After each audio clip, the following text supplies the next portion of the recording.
স্বরাষ্ট্র উপদেষ্টা নির্লজ্জ বেহায়ার মতো বসে না থেকেই ক্ষমতা ছেড়ে দিন।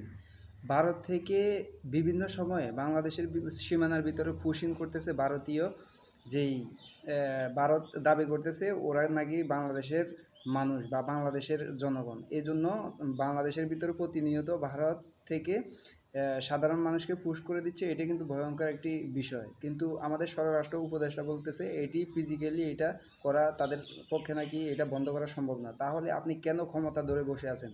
আপনার লজ্জা থাকা উচিত। আপনি স্বরাষ্ট্র উপদেষ্টা হয়ে এই ধরনের কথা বলা আপনার কখনোই উচিত না।